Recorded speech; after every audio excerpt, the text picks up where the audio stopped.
Stupid বিতর্ক ভুলে পন্থের সেঞ্চুরিতে মুগ্ধ গাভাস্কার। 6 মাসের ব্যবধানে গাভাস্কারকে মত বদলাতে বাধ্য করলেন পন্থ। ঠিক 6 মাসের ব্যবধান, তার মধ্যে অবস্থান বদলালেন সুনীল গাভাস্কার। বলা ভালো, অবস্থান বদলাতে বাধ্য করলেন ঋষভ পন্থ। যা ছিল স্টুপিড তা পরিণত হলো সুপাব। পন্থের সেঞ্চুরির প্রশংসায় পঞ্চমুখ গাভাস্কার। ইংরেজ বোলারদের রীতিমতো শাসন করে সেঞ্চুরি হাঁকালেন টিম ইন্ডিয়ার এই উইকেট রক্ষক। শোয়েব বশিরের বলে এক হাতে বিরাট একটা ছক্কা মেরে 146 বলে 17 রান করলেন 27 বছরের এই ক্রিকেটার। তারপর ডিগবাজি খেয়ে সেলিব্রেশনে মেতে উঠলেন তিনি। আইপিএল এর শেষ ম্যাচেও আরসিবির বিরুদ্ধে সেঞ্চুরি করে একইভাবে উল্লাসে মেতে উঠেছিলেন পন্থ। এদিন যেন তারই রিপিট টেলিকাস্ট দেখলো ক্রিকেট বিশ্ব। তারপরে গাভাস্কার বললেন সুপাব সুপাব সুপাব। এই তিনটি শব্দের কি গুরুত্ব তা বোঝার জন্য 6 মাস আগে ফিরে যেতে হবে।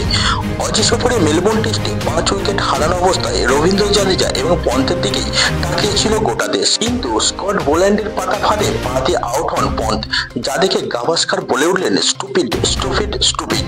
আর এদিনই পন্থের সেঞ্চুরি দেখে গাভাস্কারের মুখ থেকে বেরোলো সুপাব সুপাব সুপাব। এই সেঞ্চুরির সঙ্গে অসাধারণ একটা নজিরও স্পর্শ করলেন তিনি। তার সেঞ্চুরির সংখ্যা 7টি। কোনো ভারতীয় উইকেট কিপার এতগুলো 100 রান পাননি। এই ক্ষেত্রেও তিনি পিছনে ফেললেন ধোনিকে। টেস্টের মায়ের সেঞ্চুরির সংখ্যা 6টি।